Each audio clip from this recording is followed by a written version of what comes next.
Portage County Economic Response Team's Economic Recovery Briefing, recorded Wednesday, April 22, 2020.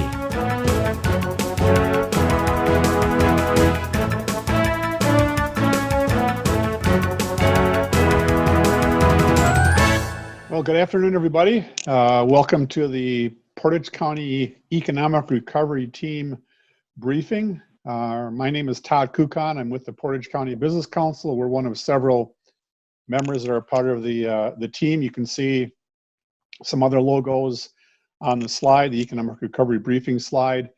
And we also have some other members we've added along the way too. So we're getting a lot of feedback input.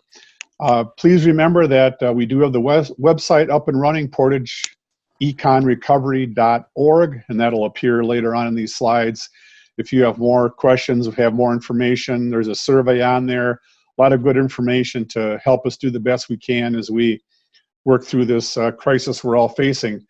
I thought maybe just real quickly before we get Katrina and Patrick on, just a couple updates on the federal legislation. The Senate yesterday did pass a $484 billion bill to add additional funding into the disaster program.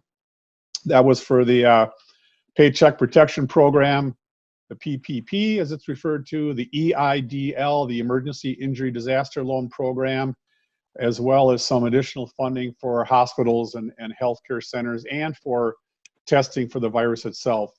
Tomorrow, the House of Representatives, matter of fact, we just got off a call with Ron Kind. He's heading out to Washington, D.C. Tomorrow morning, the House is going to take up this bill, and he was confident that the bill would pass. There's also, on the federal level, talk of I guess would be CARES Act 4, if the funding today was 3.5. The timeline is kind of hard to pin down on that, and there's a lot of conversation around direct assistance to states, around infrastructure, around a number of other things. So we'll just have to kind of keep our eyes on that. So if you've been in the queue or waiting to get in the queue or waiting to apply, again, work with your bankers, check online for some resources as it is related to that. With that in mind, now you can see on this slide, the website is at the top of the page, portageeconrecovery.org. And what I'd like to do next is I'll add one other thing too before Katrina comes on. If you want to post a question in the chat box, that's probably the best way to do it at this point. Otherwise, you can, we provided Ryan's email ahead of time, Ryan Kronowski from the city, to ask questions as well. And finally, this is not rehearsed, so we'll do our best with the technology and everything else associated with a Zoom phone call and bringing all these people in. So thanks in advance for your patience. So with that, let me turn it over for a state assembly update from our state representative, Katrina Shanklin. Katrina? Hi, everybody. Hopefully this is working. You're on, yep. Okay, thank you. Thanks, Todd, for bringing us together, and thanks to everyone who's a part of the Portage County Economic Recovery Team. These times, as most people are calling them, are unprecedented, but I really appreciate the local leadership, the community partnership, and the involvement of so many different organizations, businesses, and different levels of government. I think this really speaks to the importance of working together and collaborating at all times. So thanks so much for bringing us together. So do I have the ability to go to the next slide, or Ryan, are you doing that? Perfect, thank you. Okay, so I want to start with unemployment insurance. By far, this is the question that I'm getting the most from folks about. And the legislature came together recently to pass COVID-19 relief legislation. So as I go, I'm going to talk about Act 185, the bill that we passed nearly unanimously in both houses and that the governor signed. And as I do it, I'll talk about how we modified the laws for different programs. So related to unemployment insurance, if you're not looking for it, undoubtedly you know someone who is. And I have heard from many people who have been calling and unable to get through. So my best advice is, if you do not need to call, please, if you have access to the internet, apply online if possible. And then if you know someone who hasn't heard back in 21 days who's from this area, just have them contact my office and I will check in with DWD on their behalf. It's really important to note that back pay applies from the first date of eligibility, not the date of application, and the CARES Act payments, that $600 a week, and then that unemployment insurance waiting week, which we removed through the COVID-19 legislation, those back payments will be deposited starting the week of April 26th. In addition, and this is really important for many business owners who may be closed right now, pandemic unemployment assistance, which was provided through the CARES Act, that application opened in Wisconsin yesterday. That applies to those who were previously ineligible. So if you're self-employed, a gig worker, you were furloughed, maybe you reduced some hours, but not all hours, or didn't have enough work history, you now are able to apply through the pandemic unemployment assistance application. And I encourage folks to get on that right away if possible. That is on the DWD's website as well. And they have a long list of frequently asked questions that I suggest people look through before asking another resource. We did remove the 1 week waiting period from March 12th to February 2021. So that's positive news, and that back pay is starting to get credited next week as well. So on to the next slide. Unemployment claims related to the public health emergency, so that starts March 12th, 2020 through to December 31st, will not be charged to an employer as normally provided. And this is a piece of the COVID-19 legislation that we passed. Instead, those UI benefits for those weeks would be charged to either the balancing account of our state's UI trust fund, and that's for claims attributable to contribution employers, which are subject to the regular unemployment payroll taxes, or we'll be charging it to DWD's existing interest and penalties accounts for other claims. So again, more positive news. Next slide. So WorkShare program, I want to highlight this because not everyone is familiar with it, and Wisconsin has a strong WorkShare program, which federally is known as the short-term compensation program. And what it does is it provides a prorated unemployment benefit for employees of those employers who choose to make an agreement with the state of Wisconsin to reduce folks' working hours instead of just laying them off. And the CARES Act will provide 100% federally funded UI benefits through the end of the year. And previously under Wisconsin law, we did that entirely through the employer's UI account. So again, more positive news. From April 17th through December 31st, we changed the law in Wisconsin so that WorkShare plans only need to cover at least 2 people instead of the greater of 20 positions or 10% of employees. This offers a lot of flexibility for employers who might not be able to fully employ everyone right now, but also want to keep them on the payroll or, in a creative way, not have to lay them off. We also changed the law in our COVID-19 legislation so that the maximum reduction in working hours under the program would be either 60% of the normal hours a week, or any other maximum provided by federal law, whichever one is greater. It used to be a 50% reduction. WorkShare plans can also cover any employees of the employer. Former law used to be limited to a particular work unit. And reduced working hours do not need to be apportioned equitably among employees in the program. So if there are some employees who would benefit from this process as opposed to being laid off, this is another piece that you could look into. And I think there are federal rules related to WorkShare as well. Wisconsin has had a strong WorkShare program in place. And if you have any questions related to this, you can reach out to me and I can connect you with DWD so that you can look into this further, as they probably have some good guidance and help with this. Next slide. So next, I want to get into taxpayer relief and the different DOR rules, as well as part of the COVID-19 legislation we passed on the state level. So first of all, returns and payments for any of the following taxes that are due from March 12th through May 11th can be extended to May 11th. And that includes employer withholding tax, state and county sales and use tax, and excise taxes. If you previously were granted an extension to file a return, you can go on the DOR's website and get your interest and penalties waived. And just note that, and everyone knows this already, but most income and franchise tax returns are provided relief until July 15th as well. Next slide. So additionally, returns and payments for any of the following taxes that are due from March 12th through June 10th can be extended to June 10th. And again, reach out to the Department of Revenue and they'll work with you. So local exposition district sales taxes, premier resort area sales taxes, limousine fee, rental vehicle fees, dry cleaning license and products fee, and the police and fire protection fee. The interest for any of this begins to accrue either after the May 11th or June 10th extension date, and that depends on your tax type. Next slide. You are all probably familiar with the push locally to extend the property tax payment, and I appreciate the city advocating for this. And I know some businesses called right away as well, me and the city, so thank you for doing that.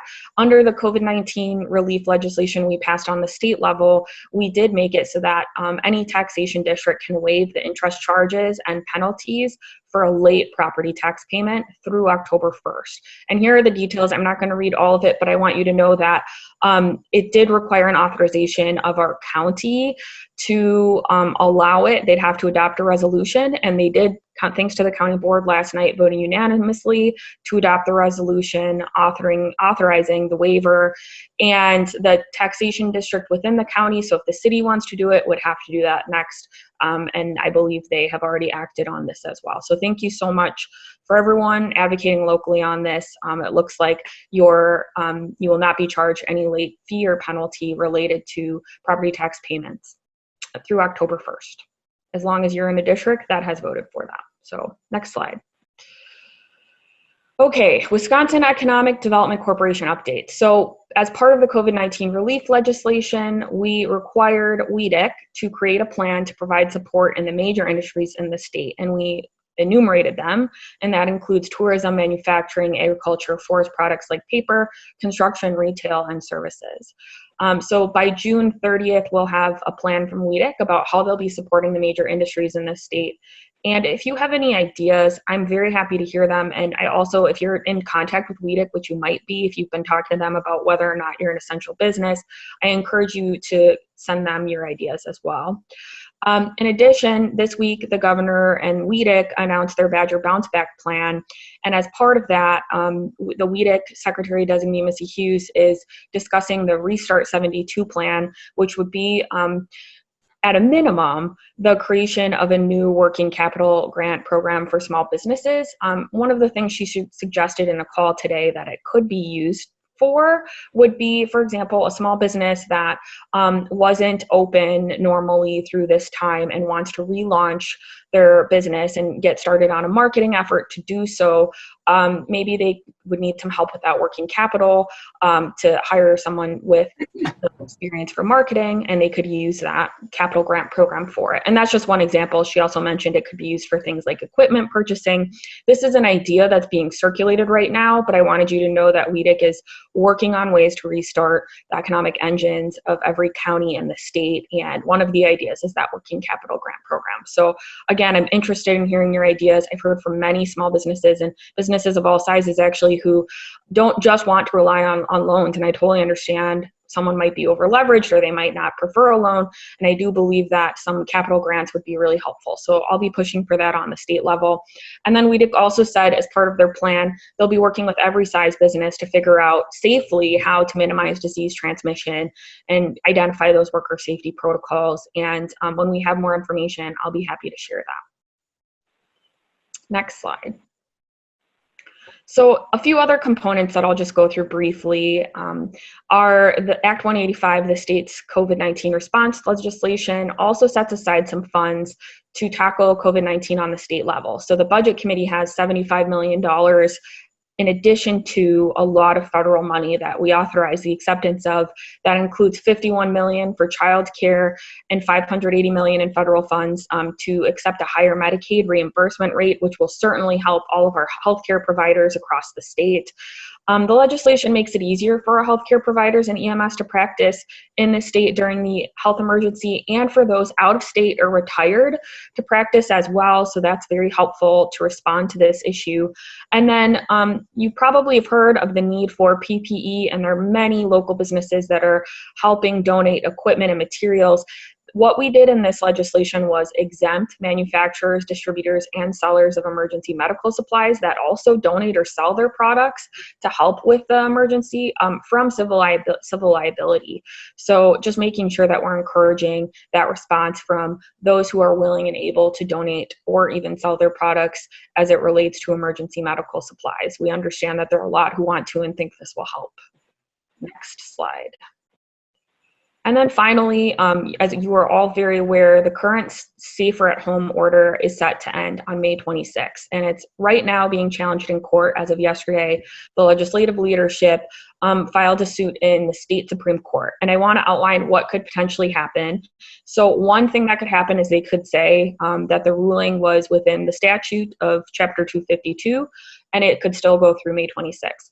Another thing that could happen is the state Supreme Court could rule that it is not within the authority of the Department of Health Services Secretary, and then as a result, the safer at home order could end on April 24th. There's a separate emergency authority that the governor has that under the 60-day public health emergency authority, he could issue a new order that could extend through May 11th. And May 11th is when the 60-day public health emergency authority would end without an act of the legislature. And I want to be clear, the authority continues if the legislature authorizes it. But this is what we know so far. And I'm positive that many of you have questions about this.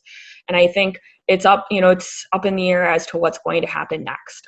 But just rest assured that when we know more, we'll be putting out information about that. In addition, Todd already mentioned what Congress is working on. I'm really happy that both the PPP and Economic Injury Disaster Loan Program, it looks very likely that that will be funded either later this week or early next, which is fantastic. And I also just want to give a shout out to the City of Stevens Point for stepping up and leading on these small business grants. I think that's fantastic. And I believe the state should also develop more programs to provide working capital to business owners. I did offer an amendment on the COVID-19 legislation to create a $30 million small business grant program. And that's something I'll continue to advocate for. I know that there have been a lot of questions, a lot of uncertainty, and tremendous difficulties for many of you. And I really appreciate all the work that you're doing to not only advocate, but inform us about the challenges you're facing and ask us for more help. And I'm really interested in hearing your thoughts and policy ideas. And I want to encourage you to stay in touch with your policymakers on every level of government. I'm sure you've seen a concerted response from our city, our county, our village, as well as the state and federal government. So whatever municipality you're in, let them know. Make sure that they're authorizing their taxation district to delay those property tax payments. So they're waiving the penalties and interest. Make sure they're advocating for you on every level of government as well. And with that, please feel free to stay in touch. Todd, did you want me to answer any questions? Well, right now there was one that was kind of specific to your presentation. The question is, how does the work share plan affect businesses that receive the PPP loan? That is a good question that I do not have the answer to, but I can find out with the Department of Workforce Development. And I don't know who from 212 Fitness is asking. So if they want to email me, that would be helpful, and I can just get them that response. And then to confirm the state safer at home order being challenged could come up with a different date. Yeah, if the governor chooses to use his existing emergency authority, the longest under the law that he would have would be through May 11th. That's correct. But he hasn't said whether or not he'd do that. I'm just positing, based on current law and his legal authority, and then the Department of Health Services legal authority, what options would be available if the state Supreme Court says no. That makes sense. Katrina, are you able to stay on for the whole call? Yeah, you have I'll to be here. Okay. And I'll okay, be so there may be taking some questions. notes. And I just want to add, if anyone wants to follow up with me individually, I'm happy to look into other questions or issues that you have. There were two questions about cleaning and sanitizing, disease transmission, those sorts of things. I guess right now probably the best resource is cdc.gov to find out that information. I don't think the state has set up any specific guidelines for opening businesses and what businesses have to do. Is that correct? That's correct for right now, but the goal of Build or Bounce Back and WEDC, as what the Secretary Missy Hughes said, is she does want to help develop guidance so that businesses can follow along and determine exactly whether it's manufacturing or whatever the business. I think they're going to have different guidelines for different areas based on what we've been told. I know they're working on developing some guidance. Great, thank you. And Emily just put in the chat box the contact information, both email address and phone number for Representative Shanklin's office. So thanks again, Katrina, for joining us. We may have some more down the road. So Ryan, let's flip. Go ahead, Ryan. Yeah, so just real quick, I did get a couple emails and text messages. I didn't realize that we hit our limit in the Zoom meeting itself of 100 employee or 100 participants. You can still participate via telephone. The city is, or I guess the recovery team is recording this, and it'll be available on our website, on the city's website, and on the portageconrecovery.org website as well, likely tonight or tomorrow. So I do apologize that we maxed out at 100, but it's good information that's being shared, and you can still call in and listen to the presentations themselves as well. All right. Thanks, Ryan. All right. Next on the docket, I believe, is Senator Patrick Teston, and Senator as well. Thank you for being here. We know you're both extremely busy with all that's going on with COVID-19. And so let me turn it over to you, Senator Teston. All right. Can everyone hear me okay? You bet. All right. Well, first off, thanks, Todd, and everyone for organizing this event. It's great to see everyone. Great to see Representative Shankland and so many of our community leaders here in Portage County. So Katrina covered a lot of what I was going to talk on, so I won't be duplicative. But as everyone is aware, at the end of March, Congress passed the CARES Act to help states deal with the COVID-19 crisis. And so there were a number of statutory changes made at the federal level that we had to come in and act and make changes to our state statutes to leverage the roughly $2 billion that is coming down from the federal government into the state. Now, some of that money is being sent to Dane County, Milwaukee County, the city of Milwaukee, and then the rest is being sent to the administration to distribute throughout different agencies to help us best leverage ourselves to deal with the economic crisis that's been caused from this pandemic. So Katrina, again, touched on a lot of the stuff I was going to mention and talk about. So I was going to talk about some of the things that are being done within DHS from the legislation. And probably the big one is the 6.2% increase for FMAP, which is the Federal Medicaid Assistance, Federal Medicaid Medical Assistance percentage, which is going to help us. And we're expected to see approximately $150 million per quarter.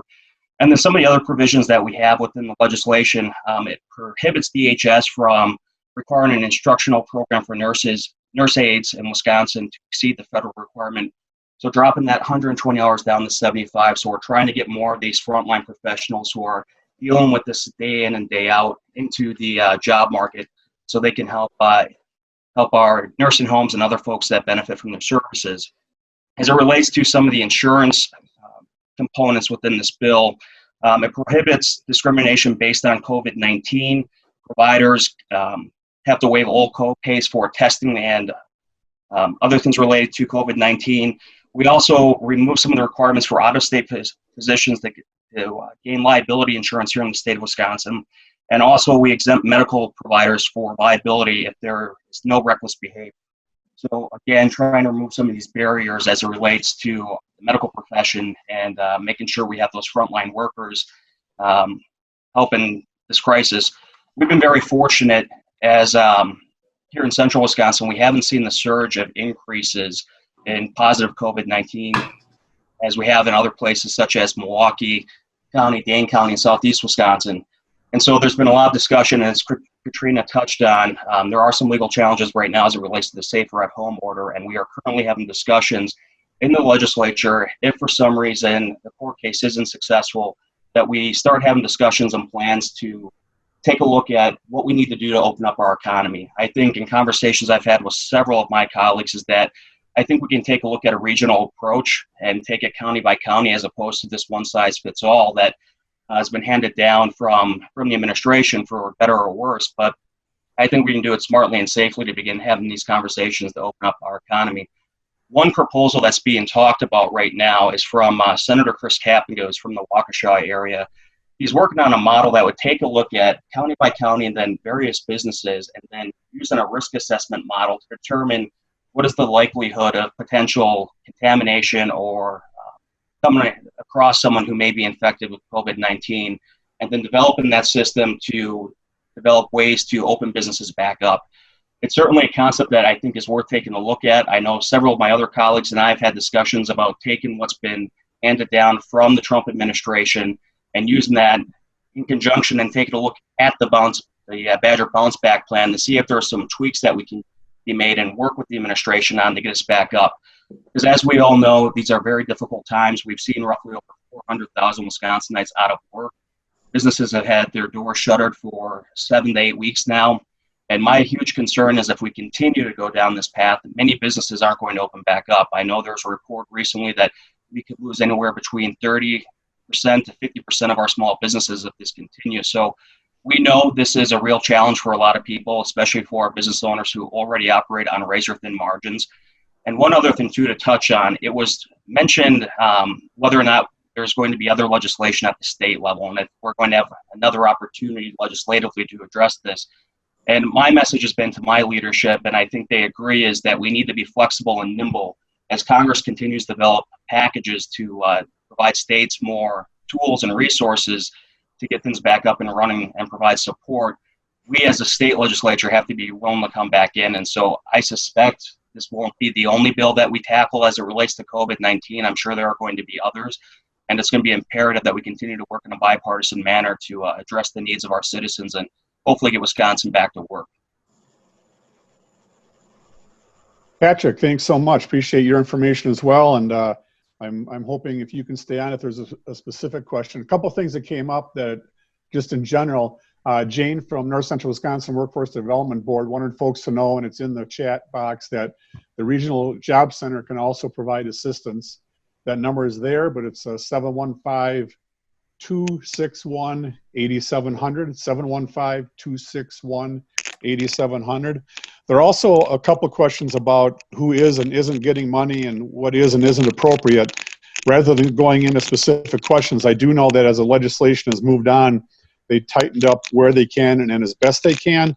Probably the best place to get the answers on those, and as well as the PPP, Amy Sue Vrewink shared the number for Ron Kynes, I guess his PPP expert, so to speak.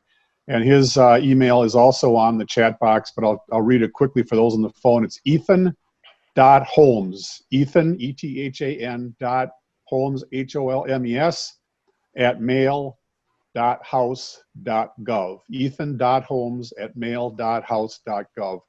Ron Kine can handle PPP questions and probably some of those other ones related to why certain people are or aren't getting the money. So, Ryan, anything else coming in from your standpoint before we go to the CWED? All right, I see Ryan shaking his head no. So yeah, next on board is the Central Wisconsin Economic Development Fund. Not a fund that's maybe well known by folks across Central Wisconsin, but it's improving. Kristen Fish-Peterson, I know you're on the line. She is the director of this particular fund and works with the board of directors who are all from Central Wisconsin. So Kristen, I'll turn it over to you and let you take it away. Thanks, Todd. Can you hear me okay? You betcha, you're all good. All right. So the Central Wisconsin Economic Development Fund, Inc. is a regional loan fund that serves 7 counties, Portage County being one of them. And today I want to talk about our microloan fund. Ryan, are you running the slides? Thank you. The microloan fund is available to businesses to borrow between $5,000 and $50,000. The use of funds is pretty broad. You can use it for everything from working capital to natural disaster recovery. And this is the original language of this fund, so it seems like it was written just for this purpose. We are taking applications now, and there is an application on our website, but which is cwedfund.com or .org. I think it's cwedfund.com. And there's a different application for the microloan. So we'll maybe put my email address up if it's not on the last slide. And my phone number is on the website. So please know that, thank you, cwedfund.com. Next slide. The matching funds requirement here says that private funds must be invested with a minimum of a 20% match requirement. I think that our loan committee would probably be accommodating if that wasn't available. We are lending at between 4% and 6% right now. Again, taking the economic times into consideration, I'm sure it would be like laying at that 4% rate. Collateral is required, but usually we understand that because we are a gap financing mechanism, collateral isn't always plentiful by the time it gets to our loan fund. So again, we want to help businesses. I've said to our borrowers several times over the last several days that we don't want your CWED loan fund loan to be a source of anxiety. We want it to be a source, have you to have a sense of peace about it. So we want to work with you as a business. These are, again, from the guidelines, personal guarantees are required. And the repayment, we have some flexibility on when we need to start those payments. We can defer payments for a period of time if necessary, depending on circumstances. So again, we want to be flexible and accommodating to your needs because we know this is not a fun time for anyone. There's my email address and my phone number and our website. If you have any questions, we have money to lend and we have capacity to receive and push applications through the process right now. So please don't be shy about contacting me if you need some working capital or other kind of money. Kristen, thank you. And again, this is going to be recorded and will be on our website. We'll get it up. Well, we won't. Ryan will get it up as soon as he can get it up on the website. For those of you who are on the phone, CWED is CWED for Central Wisconsin Economic Development. CWEDfund.com. CWEDfund.com is the website, and you can get all of Kristen's contact information. Other information is on there as well, besides the recording itself. Kristen, thanks so much. Appreciate your being on the call with us. Thanks, Todd. You bet. And now I think next we have our superstar, Ryan Karnowski, on the phone. I saw the headline on this. I think you're the brainchild of this, Ryan, so congratulations. I did not coin that term, but thanks, of course, to Mayor Wiesa and Comptroller Laddick, who take my crazy ideas and help me put them to paper. So I hope everybody can hear me okay. Yep. So yeah, the city has been much publicized over the last few days is reallocated about $100,000. And you know, I'll start off by saying I understand it doesn't seem like a lot of money, but with communities limited in what we can do and levy limits and all sorts of stuff, you know, we found that we had an excess of building permits that came in last year, among other things, some revenues that were up. So we allocated $100,000 from our funds here and put it towards this grant program. And the grant program itself is actually going to go live tomorrow morning at 8 a.m. I strongly encourage people to submit the application on the surveymonkey.com online application. You can see right there, surveymonkey.com /r/STPT COVID-19. That is going to be the easiest way for my department to start sifting through the grants that are coming in. There's also going to be PDF and paper copies available for print at stevenspoint.com /economic development. So before I get too far into the nuances of the grant itself, we'll start by saying that it's designed to help local businesses between 1 and 10 full-time equivalent employees get up to $2,000 to help offset either commercial mortgage or commercial rent or lease payments that were due after March 17th of 2020. And so as we see it from the city's perspective, especially, you know, I look at the core of our community in the downtown area or some of our commercial corridors, it is so critical that we keep businesses in those storefronts to help continue the sense of vibrancy that the city and this community as a whole has worked so hard to achieve over the last several years by investing millions of dollars into the downtown and other parts of the community.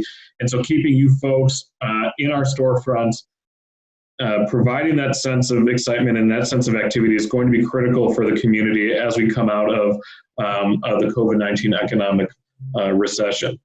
And so this is just one of the ways that the city's trying to help local businesses. Again, it's up to $2,000. It's a one-time grant up to $2,000 to help offset commercial mortgage or commercial rent payments that any business, and I'll make an asterisk here as well, it has to be within the city limits of the city of Stevens Point. So if you're out in the village of Amherst or the village of Plover, village of Whiting, town of Stockton, right now, this application is only for city of Stevens Point businesses. Businesses like banks or real estate holding companies, real estate management companies are not eligible for the program. Nonprofits are eligible, but are subject to what's called the public purpose doctrine, which is a state law that we have to follow as a community. The applicant must be in good standing, not only with the state of Wisconsin and the DFI, the Department of Financial Institutions, but also with the city of Stevens Point. If you have outstanding assessments or you have outstanding invoices from the city, there's a high likelihood that you're not going to get the grant program. So just keep that in mind as you go through the process itself. Your business must be located within the city's limits. I did touch base on that, and must have been operating and open to the general public as of March 17th, 2020. The applicant must be in a present state of total closure or unable to operate one or more of the main facets of its business. So let's say you're a restaurant and you're able to do carry out, but you can't do dine in. You would be eligible for this grant. Again, this is up to $2,000 total. Must be used for either monthly commercial loan mortgages or monthly commercial building rent or lease payments. Things like payroll, utility payments, and other expenses that aren't outlined within those mortgages are not subject to the grant funds themselves. Unfortunately, because of the influx that we're expected to receive, applications are going to be processed in the order in which they were received. We're trying to make this as objective as possible. We're trying not to pick and choose which businesses get grant monies, which don't. So, my department's going to be swamped. We're going to work through these as quickly as we can, but we need to be methodical about how the money is going out. Essentially, once you get the money itself, you then have 30 days to provide proof to my department that, hey, you gave me $700, for example, because that's what my rent payment is. Here's a receipt showing that I did pay it after May 17th or after April 1st or whenever during the shutdown, if you will, with the safer at home order. And so once we get that, you're clear, good to go. If we don't receive within 30 days notification that you did use the money to pay for your mortgage or your lease, the city can ask you for the money back, and we really don't want to be doing that. So please, if you are awarded part of this grant program, please be sure to play ball with us and provide evidence that you did receive or you did use the money as identified. Again, this application goes live tomorrow morning at 8 a.m. I recommend that you apply for it online using the SurveyMonkey application, or you can submit it via PDF to my office or printed by getting the application at stevenspoint.com/economic development. Ryan, if you're done, there's a couple questions. Yeah, go ahead. One is, what information will people need to have at their fingertips when they go online to be able to fill out the application completely the first shot? Yeah, really good question. You will need some type of evidence that if you're requesting $700 for your commercial lease, you need to provide evidence that you have a commercial lease that charges you $700 a month, for example. So we do need some paper, whether it be a lease statement or a mortgage statement that says, this is how much you owe at this time. That needs to be provided. Additionally, for the sake of the city's auditing process, we do need to also have a copy of your W-9 form, which is just a one-page that can be submitted with it as well. So you'll need to be able to scan those in along with the application itself. Yep, and at the SurveyMonkey website, you can upload those files specifically at that point in the survey or at that point in the application. If you submit it via PDF or physical paper copy to my office, make sure you just include those as well. Another question that came up, in the FTE calculation or count, does that include the business owner? Yes. Yeah, so we did get some questioning what FTE stands for, whether it's full-time equivalent or full-time employee. How the city wrote the grant is it's a full-time equivalent employee, and that business owners do qualify as part of the full-time equivalent employee, provided that they do work 0.5, 0.2, whatever you want to identify it as within the business. So. And this, as Ryan said, this is specific to the city. So other communities I know are looking at it, maybe considering it. They'll probably steal some of the good ideas from this one, but right now it's for City of Stevens Point businesses, as well as all the other criteria that Ryan mentioned. And also, if you didn't get all those websites, they're on the slide deck again, but also if you go to stevenspoint.com, stevenspoint.com, actually on the homepage, I'm looking at it right now, it talks about the application process. The applications themselves will not be available until 8 a.m. tomorrow morning, the Survey Monkey. So I see we're getting a lot of thank yous and all that. So everything certainly helps in regards to this. Ryan? May I just, this is Melissa Johnson, Council President. I just want to underscore what Ryan had said, but clarify a little bit.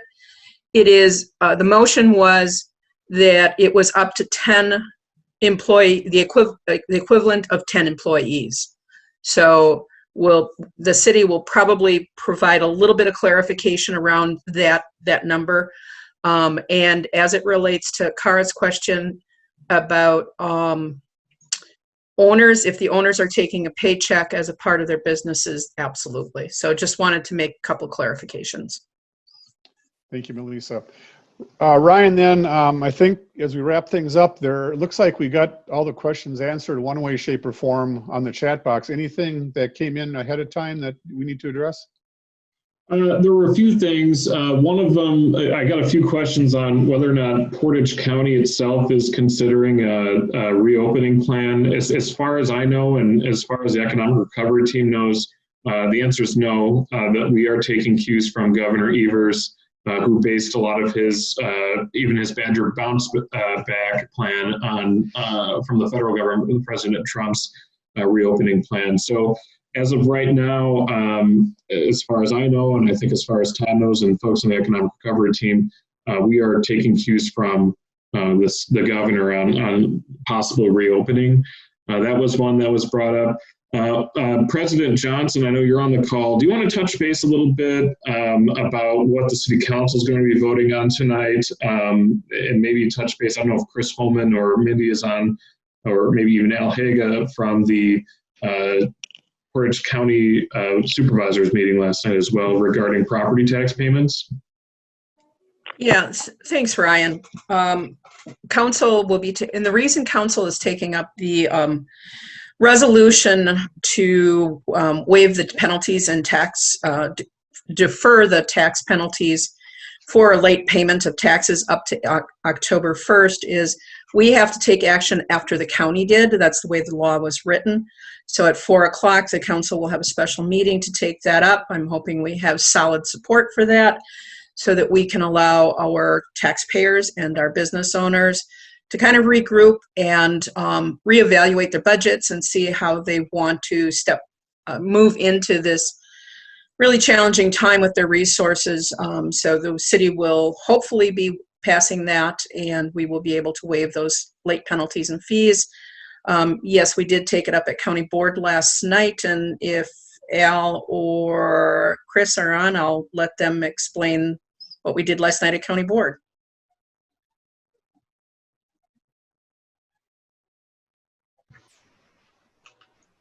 Or if not, I was there as a supervisor for the 3rd district, and the vote was unanimous in support of allowing, as the overarching tax jurisdiction, to allow the municipalities and the lower taxing jurisdictions to actually waive those fees. So the county has taken an affirmative step, and hopefully all the other municipalities will do that too for their taxpayers and businesses. Thanks, Melissa. You are very Ryan, welcome. What else we got? Yep. Other than just answering some questions from the city's grant program, I know President Davies is on from Village of Plover. So is Village Administrator Dan Mahoney. Do you gentlemen have anything you want to add or any questions that you've been receiving? Maybe you can answer. Sure, maybe just an update from a standpoint of this morning, Portage County, the health department gave an update from a Portage County perspective. So as was mentioned, we as the county will be following the state's leads with respect to recovery and how we start opening things. I like hearing the words of flexibility, et cetera. I think that will be very, very important. I think what might be of interest to this particular group is that two things will be happening that I think are critical to A, providing that flexibility, and B, kind of hopefully getting the economy back on track sooner. And that basically is Portage County will be ramping up its COVID-19 testing. That means that in the past, when people potentially had COVID-19, they were suggested to basically shelter at home, quarantine at home, and no testing was done. Now they will start doing testing, and if a person tests positive, then they will be doing the contact tracing, and if there is immediate contact, those folks will be quarantined as well. I think that's a great strategy from a standpoint of moving forward. It can help replace trying to do the safer at home and having everybody at home. But if we have issues develop, basically immediately get to them and quarantine those people and help protect. The other important component is basically antibody testing. You know, the one thing that we have to remember is while I've been saying it's kind of a good news, bad news situation, the good news is we've only had 4 confirmed cases, although we aren't doing much in the way of testing, quite honestly. But we have not had much in the way of people basically at the hospitals, and obviously we have had no deaths. But the problem with that is that with very little of that means that potentially our residents have not been exposed. So the antibody testing really, really helps us out from a standpoint of it will give us a feel for how many people may have been asymptomatic and then had it. And then, you know, I'll just throw out a number. I have no idea if it's correct or not, but let's say 40% of our population has had it. Well, that's a huge information source that says we're near where we need to be with respect to being able to open things more widely if we know that situation. So those two testing components will be very, very important moving forward, especially because I think we need to start recognizing that people are running out of patience a little bit with staying at home. And so there are those that are signaling that, you know, they no longer intend on following that. And so if we can jump forward with the testing on both fronts, that will help us out so that if people are doing that, we know where we need to target help for people that maybe not have been exposed. Thanks, Dan. That was very helpful. Appreciate that. And for those of you that may have seen the post this morning, the Village of Plover made the decision to cancel Celebrate Plover this year. And one of the main reasons was they didn't want to put extra economic burden on the businesses that support it. It's totally supported by the business community, so it reduces some stress on that. So, you know, Dan, tough decision, obviously, for all of you, but thanks for that consideration. And Ryan, there was one question that popped up while you were talking about, there was one question that came up regarding the property tax. An October date was mentioned. Could you explain that October date again, what that means in relation to the property tax you're talking about, payments? I'm not sure about that. Mayor Lisa maybe can touch base on the date the interest and penalties would be waived through for property taxes. And those would be for property taxes that are currently on time. And again, each municipality has to pass it. So that's posted on the chat box. Mayor Wiesa just replied to that. Thanks, Mayor Mike. Ryan, anything else in the queue? Not on my end. All right. So we got done a little under an hour, so that's great. A lot of information, a lot of good information. Go to portageeconrecovery.org. You can get this recording and a lot of the answers to your questions. We also provided some emails and phone numbers. So I guess we'll say thanks to everybody, and we'll let you know when the next briefing will be coming out. Thanks. Have a great day.